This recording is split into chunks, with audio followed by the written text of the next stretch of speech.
आज हमारा बहुत ही बेहतरीन पैनल है जहाँ पे हम बिहार में क्या क्या प्रोग्रेस हुआ है शिक्षा के क्षेत्र में वो डिस्कस करेंगे।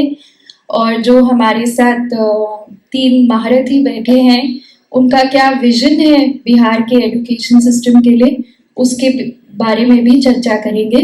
मैं ज़्यादा समय नहीं बताऊंगी इंट्रोडक्शंस पे। हमारे साथ बैठे हैं डॉक्टर झा जो बिहार के एजुकेशन सिस्टम में उन्होंने बहुत मेहनत की है, काम करी है जब समय उतना कठिन था। सुधा वर्गीस मैम जो मुसहर कम्युनिटी की चैंपियन रही हैं, और डॉक्टर प्रमथ राज सिन्हा जो आईएसबी और अशोका यूनिवर्सिटी के फाउंडर रहे हैं।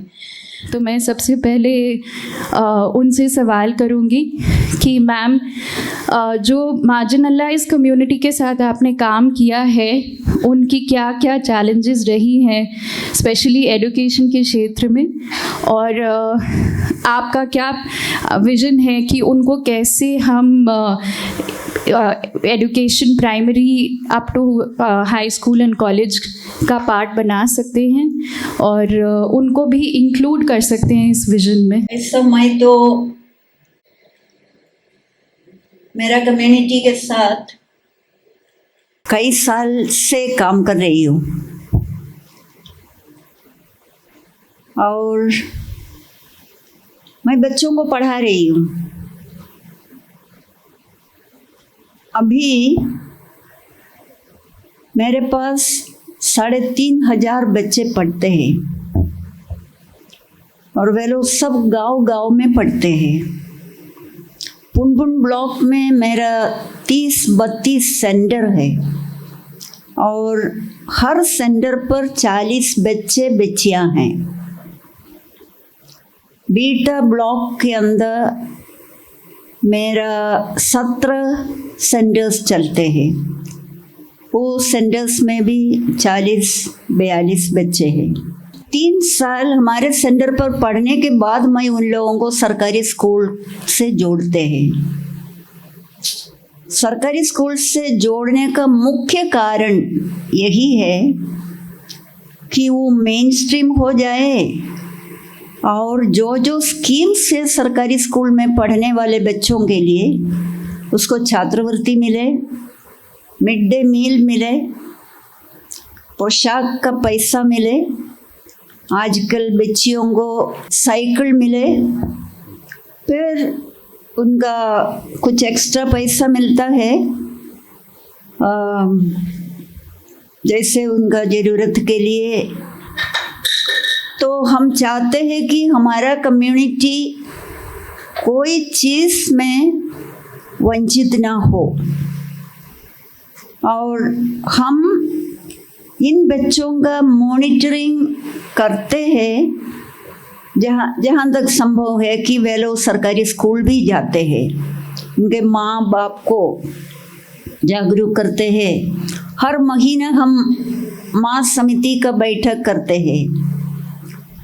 लेकिन एक बात हमको याद रखना है कि हमारा समुदाय आर्थिक रूप से, सामाजिक रूप से, सांस्कृतिक रूप से और राजनैतिक रूप से सबसे पिछड़ा है। अब सोचिए यदि आप में जितने लोग इधर बैठे हैं, मुझे लगता है आप में से सबके पास थोड़ा सा ज़मीन होगा। मेरे पास, मेरा समुदाय के बीच पास कोई ज़मीन नहीं है, कोई ज़मीन नहीं है। अभी मेरा 10-12 महिलाएं जिनके साथ हम एक काम शुरू किए खेती करने का, वो खेती वे लोग कर रहे हैं लीज पे ज़मीन ले करके। लेकिन मेरी महिलाएं जो फ़ायदा कमाए हैं खेती से, उससे वे लोग अपना ज़मीन खरीद लिया, चाहे वो 1 कट्ठा हो या 2 कट्ठा हो या 5 कट्ठा हो। एक महिला प्याज का प्रॉफिट जो मिला उसको 5 लाख, 1 साल में, उसमें कहीं ना कहीं से कुछ और पैसा जोड़े, नैरा में मांगे, बहन से मांगे और वो शुरू किया ये ज़मीन खरीदने वाला काम। अभी तक मेरे पास 10 या 12 परिवार है, 12 महिलाएं हैं, ज़मीन खरीदा हुआ है। और सामाजिक रूप से हमारा कॉन्स्टिट्यूशन या संविधान कहते हैं कि हम लोगों के बीच से अस्पृश्यता खत्म हो गया, नहीं खत्म हुआ। हमारे लोगों के साथ छुआछूत रखते हैं।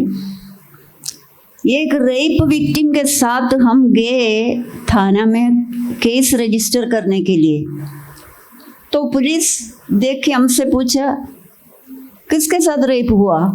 ऐसे बच्ची के साथ।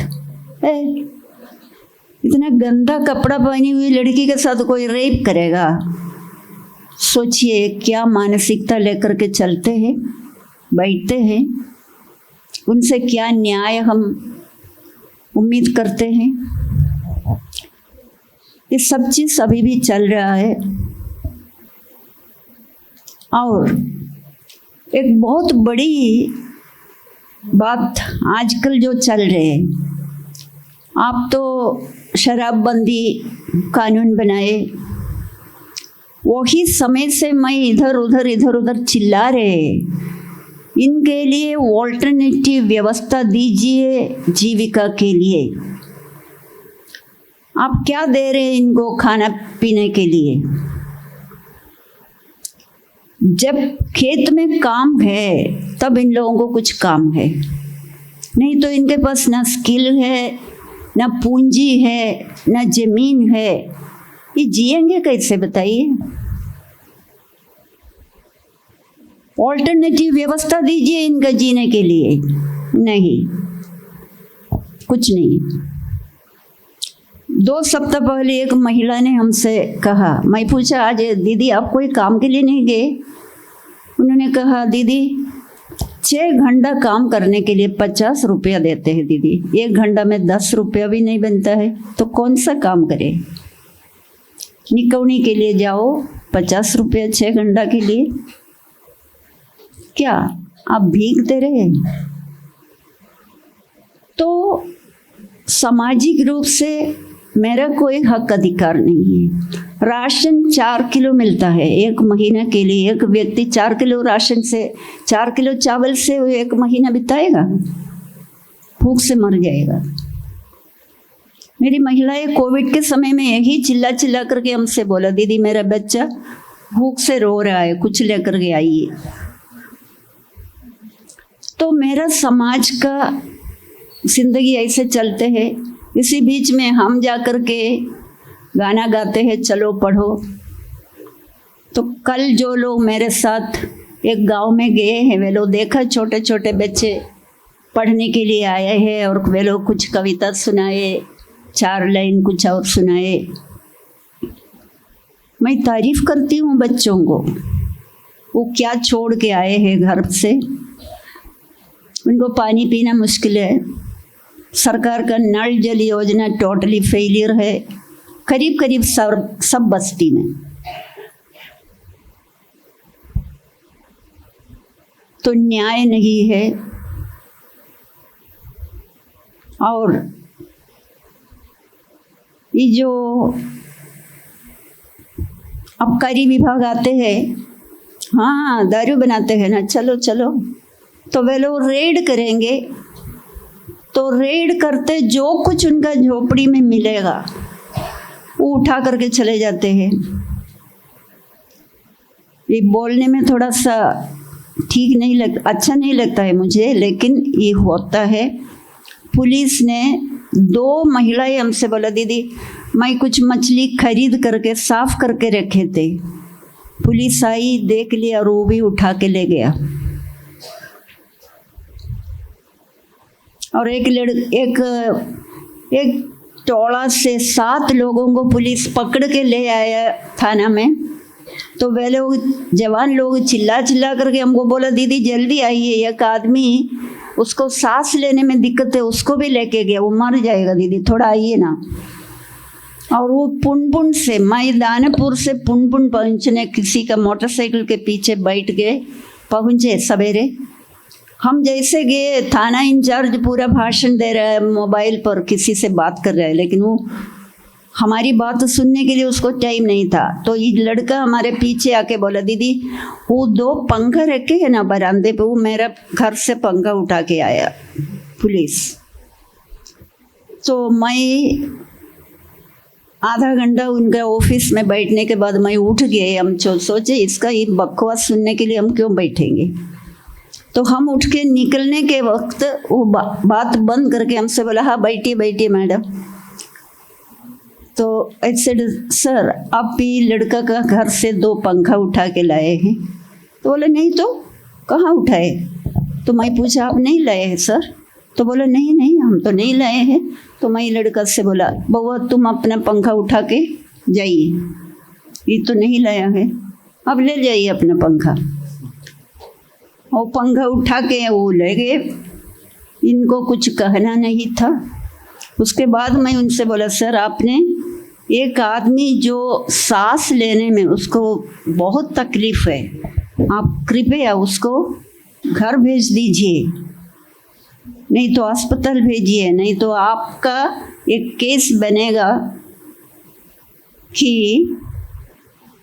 आपके कस्टडी में वो आदमी मर जाएगा, इधर हम देख करके आ रहे हैं। नहीं नहीं वो बड़ी पीता है।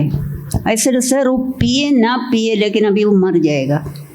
तो वो तैयार नहीं था मेरी बात सुनने के लिए। मैं बाहर निकले, एक जवान पुलिस उधर था, वो ताक रहा था वो आदमी मरा है या जिंदा है। ऐसे सर जल्दी, नहीं तो कस्टोडियल मर्डर आपके ऊपर केस हो जाएगा, जल्दी भेजिए इसको। तो वो तैयार हो गया उसको भेजने के लिए। तो बोला सर से पूछते हैं। तो एक इज्जत से परिवार में जीने का कोई माहौल नहीं है, कोई चांस से नहीं देंगे। और इधर आया तलवार और खंदी लेकर के मुसहरी में रेड करने के लिए 2 जगह पर। मैं गई मंत्री के पास, ऐसे सर आप थोड़ा बोलिए, आप हमारे कम्युनिटी को आप जानवर समझते हैं क्या? खंदी लेके आते हैं, तलवार लेके आते हैं। मान लीजिए आपका तलवार से आपका एक्सरसाइज करते किसी का मूड़ी कट जाएगा तो? नहीं नहीं, मंत्री जी को पता नहीं था कि कोई तलवार लेके मुसहरी में जाते हैं। ये सब एक्स्ट्रा करिकुलर एक्टिविटीज है पुलिस का।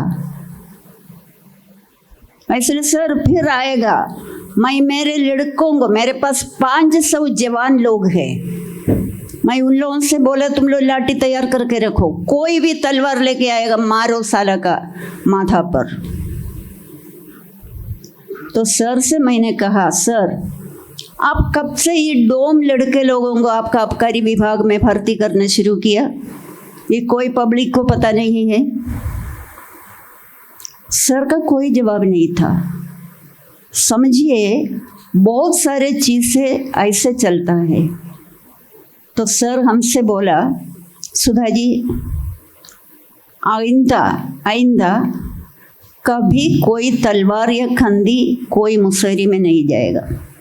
ऐसे सर नहीं जाना है, ये नियम के खिलाफ है, हम लोग जानवर नहीं हैं। इस सर था, मंत्री था एसएसपी सुनील कुमार सिंह, जो पहले का, जिनसे हमारा कई बार मेरा काम भी हुआ, झगड़ा भी हुआ, जो भी हुआ अच्छा हुआ, वो याद किए और मेरी बात पर ध्यान दिया, तलवार खंदी बंद हो गया। तो मेरे समाज में शिक्षा को आगे ले जाना थोड़ा दिक्कत है यही माहौल से। और अभी जो भी बच्चे आते हैं पढ़ने के लिए वो फर्स्ट जनरेशन बच्चे हैं, उनका घर पे न माँ बाप पढ़े हैं, न बड़े भाई पढ़े हैं, बड़ी बहन पढ़े हैं। और मेरे हॉस्टल में 150 बच्चियाँ पढ़ती है दानापुर में, 100 बच्चियाँ पढ़ती है बोधगया में, और वो लोग भी टोटली हमारा समाज की लड़कियां हैं। They have opportunities to go ahead. हमारे करीब 20 लड़कियों को हम 4 व्हीलर चलाने का ड्राइविंग ट्रेनिंग दिए, लाइसेंस भी लिए हैं, लेकिन हम इंतज़ार में है कि कोई वैकेंसी निकले और इन लोगों को जॉब मिले।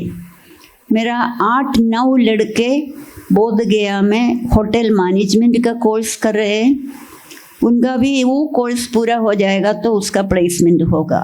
तो धीरे धीरे हमारा प्रयास है कि हमारे समाज से लोग एक जॉब ले। तो अभी मैं सब बच्चों से भी बोलते हैं, एक जॉब जब तक तुम्हारे परिवार में नहीं आएगा तुम्हारे भूखमरी ख़त्म नहीं होगा। तो उसको मन में रखते हुए पढ़ो। तो इसके अलावा एक और पॉइंट यही है, इतना अत्याचार होता है, हिंसा होता है, उसके पीछे जाना पड़ता है, दैट डिस्टर्ब्स द कम्युनिटी। तो कहीं पर एक मर्डर हुआ है तो फिर बच्चे लोग स्कूल जाना बंद कर देते हैं, डरते हैं, पुलिस आती है, पुलिस बड़ी मार मारता है बोलते हैं। तो दे हैव नो माहौल जहाँ अस्थिर से शांति से पढ़ सकते हैं। डॉक्टर झा, अगर आप थोड़ा बताएं कि आपने किस तरह बिहार में खासकर एजुकेशन डिपार्टमेंट सिस्टम को चेंज होते हुए देखा है, और आपके हिसाब से अभी आगे जाकर और क्या करना ज़रूरी है। 3 महत्वपूर्ण चीज़ें जो करना ज़रूरी है ताकि हम एक ट्रूली इंडिया का सबसे अच्छा एजुकेशन सिस्टम यहाँ देख सके। जी धन्यवाद, सभा का अभिवादन। अभी प्रथम सत्र में आदरणीय व्यास सर ने कुछ वैचारिक इश्यूज को उठाया। अभी आपने मैडम सुधा वर्गीज को सुना कि म्यूचुअल कम्युनिटी में ये काम करती हैं और हम लोग काफ़ी इनके काम से जुड़े हुए हैं, देखा है मैंने, और क्या दिक्कतें हैं। लेकिन यात्रा लंबी दूरी तय की है बिहार ने। शुरुआत में जो स्कूल थे बहुत कम संख्या में थे, कई ऐसे पंचायत थे जहां मध्य विद्यालय नहीं थे, 1 से 5 के आगे। प्राइमरी स्कूल भी हर टोले में नहीं हुआ करता था, और वहां से हमने यात्रा शुरू की है 80 के दशक में। फिर बहुत सारे कार्यक्रम आए, बिहार शिक्षा परियोजना की शुरुआत हुई, DPP कार्यक्रम आया, उस समय आदरणीय व्यास सर वहाँ SPD थे, और कम्युनिटी को जोड़ करके स्कूल के भवन बनाने शुरू हुए। और आपको एक उपलब्धि बिहार के लगेगी कि यहाँ जो स्कूल की बिल्डिंग बनते हैं कम खर्च में, क्वालिटी बेटर और कम समय में निर्माण हुए पूरे देश में। 50,000 से अधिक स्कूल बने कम समय में, और कम्युनिटी ने उसमें मदद किया, उसकी मॉनिटरिंग की। तो एक कम्युनिटी के साथ जोड़ करके स्कूल को देखना, ये सरकारी स्कूल नहीं है, ये हमारा विद्यालय है, हमारे गांव का विद्यालय है, इसकी एक शुरुआत हुई। और आप अब एक्सेस को यदि देखेंगे तो यूनिवर्सल हो चुका है बिहार में। अब कोई टोला नहीं है जहाँ के बच्चों को 1 से 5वीं तक की शिक्षा लेने के लिए 1 किलोमीटर से अधिक दूरी तय करनी पड़ती है। हर जगह विद्यालय है, हर पंचायत में 2, 3, 4 आवश्यकता अनुसार मध्य विद्यालय हैं, उच्च विद्यालय है। मतलब एक्सेस का यूनिवर्सलाइजेशन हो चुका है। ये हमारी उपलब्धि हम मानते हैं। जरूर हम बहुत पीछे से चले हैं और आगे भी बहुत खाई है, लेकिन एक दूरी हमने तय की है, इस पर हमको गौरव भी होना चाहिए। दूसरी बात, पार्टिसिपेशन को लेकर के, स्कूल तो खुल गए, बच्चे आ रहे हैं कि नहीं आ रहे हैं, ये दिक्कत होती रही है, खास करके SC, ST और माइनॉरिटी कम्युनिटी में। उनके बच्चे बड़ी संख्या में नहीं आते थे। कारण आपने थोड़ा सुना, एक गरीबी कारण है, उनके माता पिता पढ़े लिखे नहीं, ये कारण है। फिर समाज में इंक्लूजन की आदत नहीं है। तो इन सारे इशूज को लेकर के जो SC, ST या माइनॉरिटी कम्युनिटी के बच्चे स्कूल कम जाते थे, तो बिहार सरकार ने कार्यक्रम शुरू किया, दलित अक्षर आंचल योजना। उसमें हम लोगों ने हर टोले में एक उसी कम्युनिटी के आदमी को नियुक्त किया कि भाई तुम मेरी मदद करो, बच्चों को जमा करो, कुछ गीत गाओ उसके साथ, कुछ खेल करो, कुछ एक्टिविटी करो और धीरे धीरे उसको तैयार करके मोटिवेट करके स्कूल लाओ। स्कूल में तुम भी थोड़ी देर रुको उसके साथ, उसको मिड डे मील खिलाने में मदद करो, थोड़ा स्कूल से जोड़ो। ये प्रक्रिया जब शुरू हुई तो जो 15% के आसपास स्कूल से बाहर के बच्चे थे वो आने लगे। और आपको यह जानकर के मुझे तो संतोष है कि नामांकन और स्कूल से जुड़ाव बढ़ा है। लेकिन तीसरी दिक्कत है वो क्वालिटी एजुकेशन को लेकर के। ये ठीक है कि प्राइवेट स्कूल के समान व्यवस्था हम नहीं कर पा रहे हैं, लेकिन जो कि मिनिमम लेवल ऑफ लर्निंग होनी चाहिए उसमें भी दिक्कत आ रही है। एक तो उसको सपोर्ट कम मिलता है, घर पर उतना साधन नहीं है, उसके माता पिता पढ़े लिखे नहीं हैं। दूसरी दिक्कत स्कूल के क्लासरूम में भी होती है, कई लेवल होता है, क्लास 1 है 1 नहीं है वो। कुछ बच्चा जो है पूरा वाक्य पढ़ता है, कुछ शब्द पढ़ता है, कोई अक्षर पर भी है। इस तरह की मल्टी लेवल हैं हर क्लास में और वो एक बड़ी चुनौती अभी भी है। तो उसमें कैसे हम पढ़ाने वाले शिक्षक तैयार करें जो उनके साथ इंटरेक्ट करें। किताबें मुफ्त मिल रही है, ड्रेस भी मिल रहा है, लेकिन लर्निंग वैसी नहीं हो रही है जो अपेक्षा है। मैं एपीजे कलाम का एक कहना है, उसको मैं कोट करना चाहता हूँ कि आप चीनी खाते हैं तो चीनी का स्वाद मीठा लगता है आपको, लेकिन चीनी जब जीभ पर डाली जाएगी तब मीठी लगेगी। आपके पैर पर चीनी गिराएंगे तो आप मीठा महसूस नहीं करेंगे। किताबें हैं, टीचर है, स्कूल है, कमरे हैं, लेकिन यदि इंटरेक्शन नहीं होगा बच्चों का किताबों के साथ, टीचर के साथ, तो कठिनाई है। खास करके जो किताबें आसान बनी है लेकिन तो भी अभी भी तत्सम शब्द हैं, बच्चों को समझने में कठिनाई होती है। अब ये घटना मैं बता रहा हूँ, एक मिडिल स्कूल में चर्चा हुई कि राम स्वरूप ने चोरी की, फलस्वरूप पकड़ा गया। क्लास 5 में पूछा गया बच्चों से, कठिन है सवाल से, तो बच्चों ने कहा कि हाँ चोरी तो किया राम स्वरूप ने, लेकिन पकड़ लिया पुलिस ने फलस्वरूप को। ये अर्थ सभी बच्चों ने बताया। तो ये कैसे जानेगा, आप उससे बात नहीं करिए, यही दिक्कत नहीं है। मुझे व्यास सर के कृपा से एक बार हम लोग गए थे कर्नाटक में, सर को याद नहीं होगा, एक कम्युनिटी स्कूल देखने के लिए। तो एक कमरे में मैं गया तो उसमें एक चित्र लगा हुआ था, उसमें गांधी जी और अंबेडकर का एक साथ चित्र था। तो सर मैंने पूछा कि ये चित्र कब से है, तो टीचर ने कहा 10 वर्ष से इसी कमरे में है।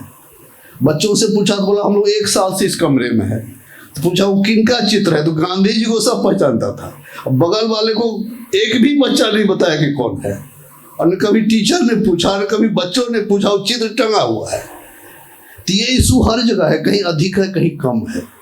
लर्निंग को लेकर उस पर बहुत कठिन काम करने की जरूरत है, खासकर गणित के सवाल। तो 1 से 5 पर हम क्वालिटी को कैसे इंश्योर करें, इस पर सरकार का भी प्रयास है, प्रशिक्षण भी हो रहा है। लेकिन जो इस तरह की संस्थाएं हैं जो सिविल सोसाइटीज में काम कर रहे हैं, उनको भी देखना चाहिए कि हम और हल्की आसान किताबें कैसे बना सकते हैं जिनकी भाषा सरल हो और जो बच्चों में समझदारी विकसित करे, क्योंकि अंततः उसको खुद से पढ़ना आ जाए। थोड़ा एक मैं बिंब दे रहा हूँ पिछले समय का। हमारे यहाँ एक उपाध्याय टाइटल होती है कुछ लोगों की, तो हमने पता किया तो गुरुकुल समय में उपाध्याय उसको कहता है अध्ययन के जो निकट पहुंचा दे, मतलब that type of teacher who promote self study. एक समय आता है कि बच्चा खुद से पढ़ने लगता है, इंजॉय करने लगता है, वो घटना नहीं हो रही है।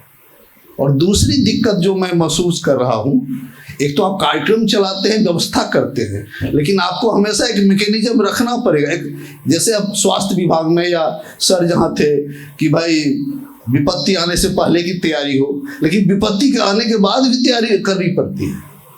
तो प्रिवेंशन भी कीजिए लेकिन पहले से, लेकिन घटना जब हो जाएगी तो देखना पड़ेगा। इसलिए ये कार्यक्रम तो चले अच्छी किताबों का, लेकिन जो बच्चे छूट जा रहे हैं उनका भी ख्याल कैसे हम करें। वो भले मुसर कम्युनिटी के हों, माइनॉरिटी कम्युनिटी के हों, लड़कियां हों, कुछ खास इलाके, मैं जिधर से आता हूँ घर मेरा कोसी और कमला के आसपास है, उस इलाके में जिसको आप सामाजिक से उच्च जाति कहते हैं, उसकी भी वही दुर्दशा है। उसके भी बच्चे स्कूल नहीं जाते हैं, क्योंकि स्कूल हर साल वहाँ बाढ़ में बह जाता है। स्कूल है ही नहीं अस्थायी रूप से उस सबके जीवन में। वहाँ क्या करेंगे आप? वहाँ शादियाँ नहीं होती हैं लड़कियों की, वो अपने रिश्तेदार के यहाँ लड़कियों को जाके रखता है, तब कोई उसके यहाँ शादी करने आता है। तो कई तरह के स्थानीय समस्याएं, जातिगत समस्याएं, आर्थिक हैं, उसका क्या हम निदान करेंगे? समस्याओं की तो जानकारी हो गई है, तो उस पर काम करने की जरूरत है। और एक अंतिम बात, चूंकि लंबी चर्चा हो रही है सर, उसमें बोलेंगे जो हम लोग के बीच हैं। एक कंसेप्ट को लेकर के भी एक बड़ा इशू आ रहा है। 5 के बाद बच्चे 6, 7, 8 में चले जाते हैं। वहाँ पर कंसेप्ट बिल्डिंग होती है, समझदारी विकसित होती है, परिभाषाएं गढ़ी जाती है। वहाँ कठिनाई बहुत हो रही है, और इसलिए क्या हो रहा है, 8, 9, 10 में ड्रॉप आउट होने लगा है, क्योंकि उसको पढ़ाई कठिन लगती है, नीरस लगता है। तो ये सब इशूज पर भी हमें चर्चा करनी होगी और आसान सा रास्ता निकालना होगा, क्योंकि दुनिया में इस पर काफ़ी काम हुआ है और लोगों ने प्रकाश फैलाया है। और मुझे लगता है कि हम भी काफ़ी दूरी तय कर चुके हैं, लेकिन अभी और आगे जाना है, और आगे जाना है, और आगे जाना है। धन्यवाद। धन्यवाद डॉक्टर झा। अब हम प्रमथ सिन्हा जी की तरफ मुड़ेंगे। डॉक्टर सिन्हा, आपने कई हायर एजुकेशन इंस्टीट्यूट्स एस्टैब्लिश किए इंडिया में, and very good quality ones like ISB and Ashoka university. तो एक सॉर्ट ऑफ आउटसाइडर के पर्सपेक्टिव से जब आप देखते हैं बिहार के एजुकेशन सिस्टम को, और क्या कोशिशें यहाँ जारी है और क्या अभी बाकी है काम करना, तो आपको क्या लगता है कि किस तरह हम इनोवेशन, टेक्नोलॉजी, पार्टनरशिप्स के ज़रिए से यहाँ पे एक रैपिड चेंज ला सकते हैं? क्योंकि यहाँ की इश्यूज नॉट जस्ट schools की है, but also like everybody has highlighted, social realities are different and they are still very stark. बहुत बहुत धन्यवाद आराधना, और मैं बहुत शुक्रगुजार हूँ शिकाग्रा का कि आपने मुझे यहाँ बुलाया।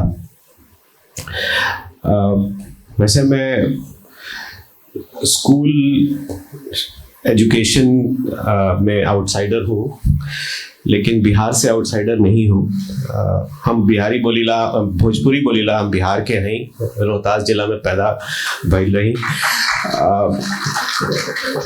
अभी ताली मत बजाई कहे कि बिहार में कुछ कैले नहीं की। ये सबसे दुखद बात बा। This is the first time कि मैं शिक्षा के विषय पे बिहार में आके कुछ जी थैंक यू।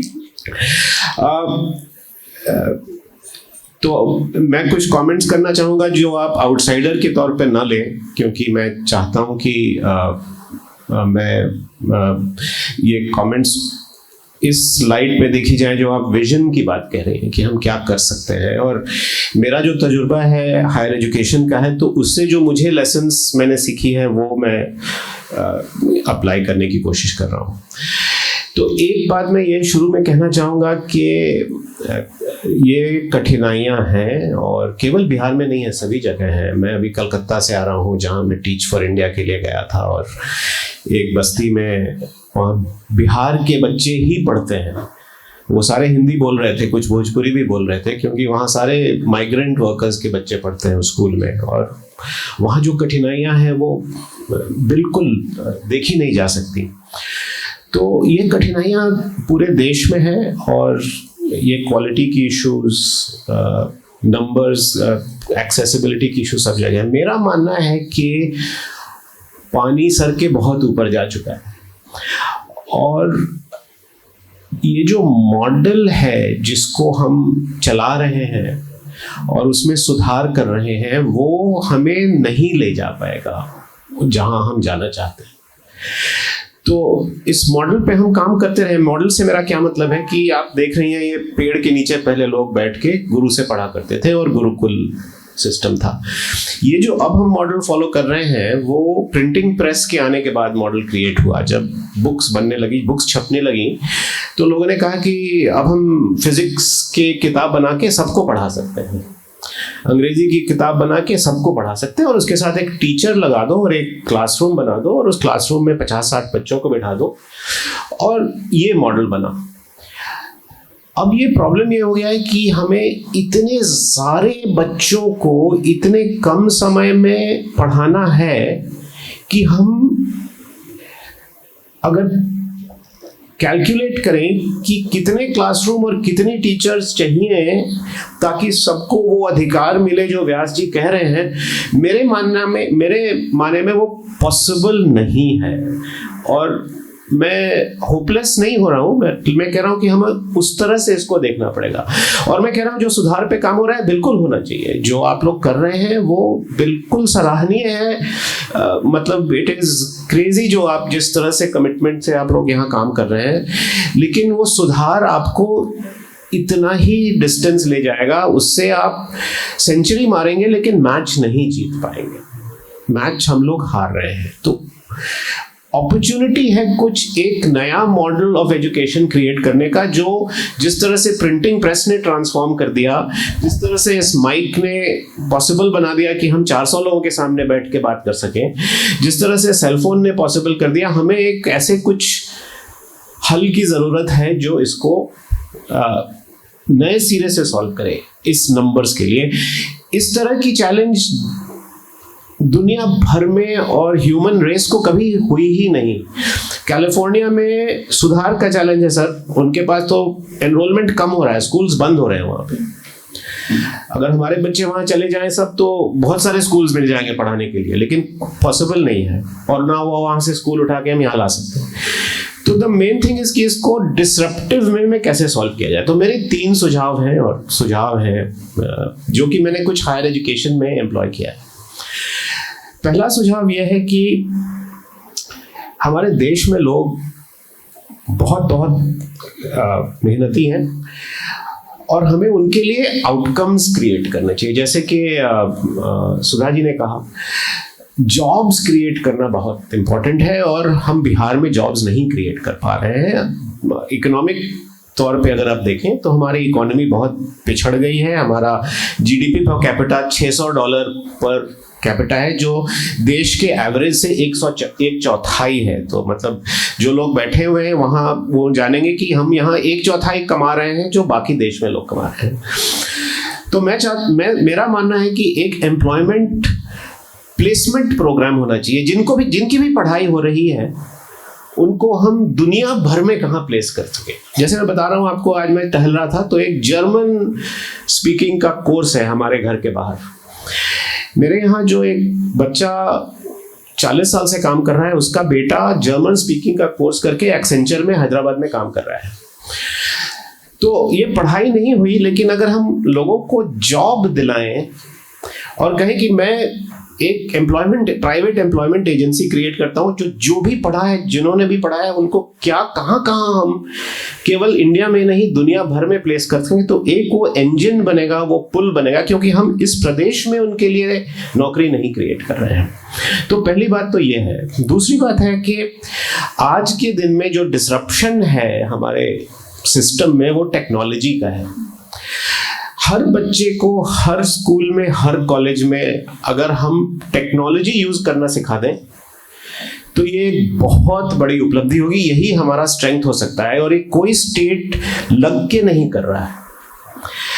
अगर हम सारा फोकस इस पे डाल दें कि उनको लैंग्वेज मत पढ़ाओ लेकिन एआई पढ़ा दो, और ये आपको लग रहा होगा कि ये एक फैड है या एक कोई फितूर है। ये फितूर की बात नहीं है। अगर आप कंप्यूटर यूज करना सीख जाएं तो आप लैंग्वेज भी सीख जाएंगे। नहीं, इनफैक्ट देयर आर स्कूल्स, अब स्कूल ऐसे हैं अमेरिका वगैरह में जहाँ टीचर है ही नहीं, बच्चे एआई के साथ ही पढ़ते हैं, क्योंकि वो AI, हमारे यहाँ भी स्कूल है जहाँ टीचर नहीं है। हाँ, नहीं, बट हमारे पास टेक्नोलॉजी नहीं है, but they have remove the teacher and brought AI, because वो एआई उस बच्चे की क्या कैपेसिटी है, कहाँ पे देयर इज अ गैप, कहाँ पे दे आर वेरी गुड, उसके हिसाब से वो प्रोग्राम जनरेट करते हैं। तो ये टेक्नोलॉजी अवेलेबल तो है। तो मैं लोगों को लगेगा कि मैं बहुत अफलातून बात कर रहा हूँ, जो पॉसिबल नहीं है, लेकिन और भी तो कुछ नहीं कर पा रहे हैं, तो हमारे पास चारा क्या है। और तीसरी चीज मैं ये कहना चाहूंगा कि हमें शिक्षकों को स्ट्रेंथन करना पड़ेगा। At the end of the day जो अभी सिस्टम है उसको भी सुधारना तो है ही, और इस पे बहुत काम हो रहा है, मैं जानता हूँ। मंत्रा फॉर चेंज इस पे काम कर रही है, SCRT इस पे काम कर रही है, सब लोग इस पे काम कर रहे हैं। लेकिन अगर लोगों को टेक्नोलॉजी सिखाना है, वो एक मंत्र है जिससे हमारे स्टूडेंट्स बाकी देश के स्टूडेंट से बेहतर बन सकते हैं। मैं ये नहीं कह रहा हूँ कि टेक्नोलॉजी सब चीज़ों का आंसर है, लेकिन मैं ये कह रहा हूँ कि उसी में बिहार के छात्र अलग हो सकते हैं पूरे देश के छात्रों से, अगर हम उनको इस तरह से बना दें। मैंने चंद्रबाबू नायडू के साथ काम किया था बहुत करीब, और मैं अब चुप हो जाऊंगा, 1990s में। तो जब वो आए तो उन्होंने समझ लिया कि ये आईटी और सॉफ्टवेयर उस समय का मंत्र था, तो इतने सारे कॉलेजेस बना दिए कि आप जानते हैं कि अमेरिका की जो बात कर रहे थे यार, अगर आप चले जाएं सिलिकॉन वैली में तो वहाँ सबसे ज़्यादा जो इंडिया के लोग हैं वो तेलुगु हैं, और इसलिए क्योंकि उन्होंने फोकस किया उस पर कि सबको सॉफ्टवेयर प्रोग्रामिंग सिखा दिया।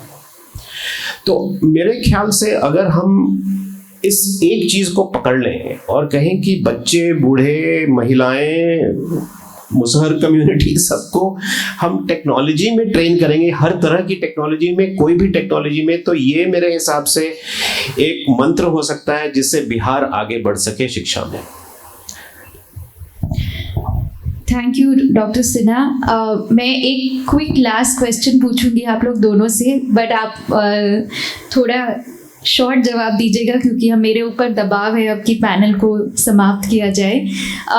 तो डॉक्टर झा और प्रमथ सिन्हा जी, आपसे दोनों से एक सवाल कि जैसे हमारी गवर्नमेंट का विकसित भारत का सपना है, तो वो कहते हैं कि 2047 में विकसित भारत बनेगा, तो तब तक आप बिहार के एजुकेशन सिस्टम को कैसा देखना चाहते हैं? एक जल्दी से बताएं ताकि हम सब के लिए भी एक रोड मैप हो आगे तैयार। देखिए, मैं निराशा में नहीं हूँ। मैं बिहार बोर्ड में 2007 तक था सेक्रेटरी। उस समय 33% लड़कियां मैट्रिक में शामिल होती थी और लगभग 77% लड़के शामिल होते थे। आज के दिन में 50% लड़कियां उसमें शामिल हो रही हैं। नंबर 1। नंबर 2, अभी हमारे स्कूल में रिप्रोडक्टिव हेल्थ पर बात हो रही है और खुलकर लड़कियां बात करती हैं और उनको पता है कि गुड टच और बैड टच क्या होता है। ये मैं चेंज मान रहा हूँ इसको। नंबर 3, अब स्कूल में टीचर की बहाली होती है। अब जो रिजर्वेशन पॉलिसी है वो हॉरिजॉन्टल भी है, मतलब ओबीसी के अंतर्गत आधे पुरुष और कम से कम 33% महिलाएं, 50% महिलाएं मिल रही हैं ओबीसी में, ट्रेंड हैं, सीटीईटी पास हैं और टीचर बन रही हैं। तो यात्रा हमने आगे की है। कुछ कमियां हैं, सबने ठीक बताई कि विभिन्न कारणों से यहाँ का जो अर्बनाइजेशन कम हुआ, इंडस्ट्रियलाइजेशन नहीं हुआ और हमारा एग्रीकल्चरल सेक्टर लॉस में रहता है, इसलिए काफ़ी दिक्कत है। लेकिन हम निराश नहीं हैं और मुझे लगता है कि हम आगे आएंगे और जरूर जाएंगे। देखिए, अगर भारत को विकसित होना है तो बिहार को भी विकसित होना है। अगर बिहार विकसित नहीं होगा तो भारत विकसित हो ही नहीं सकता। तो हम सबको मिलजुल के बिहार को विकसित बनाना है, क्योंकि ये एक अनिवार्य है अगर भारत को विकसित होना है, और उसमें एजुकेशन को आगे बढ़ना ही है। तो मेरा मानना है कि एक दिन ऐसा आएगा जब लोग कहेंगे कि यार एक अच्छा इंजीनियर चाहिए, मुझे बिहारी चाहिए, एक अच्छा एजुकेटर चाहिए, टीचर चाहिए, हेडमास्टर चाहिए, कोई बिहार के एजुकेशन सिस्टम से जो पढ़ा हुआ हो ले आओ। और ये ड्रीम नहीं है, मैं मानता हूँ कि ये बिल्कुल संभव है। एक दो लोगों को इसमें लग के डिसीजन लेना है कि हम इस डायरेक्शन में जाना चाहते हैं, और मैं जानता हूँ कि ये संभव है। आप दोनों का बहुत बहुत धन्यवाद। तो जो कंक्लूजन निकला है हमारे पैनल से कि बिहार का फ्यूचर इंडिया के फ्यूचर के जैसे बहुत ब्राइट है। यहाँ बहुत अच्छा काम ऑलरेडी चल रहा है, बट शायद 2-3 जगह कुछ डिस्टरप्टिव और करने का मौका है। तो सारे जो यहाँ बैठे हैं ऑर्गेनाइजेशंस, उनके लिए चैलेंज है कि कैसे आप एक्सपोनेंशियल ग्रोथ ला सकते हैं यहाँ के पब्लिक एजुकेशन सिस्टम में। आप दोनों का फिर से बहुत धन्यवाद।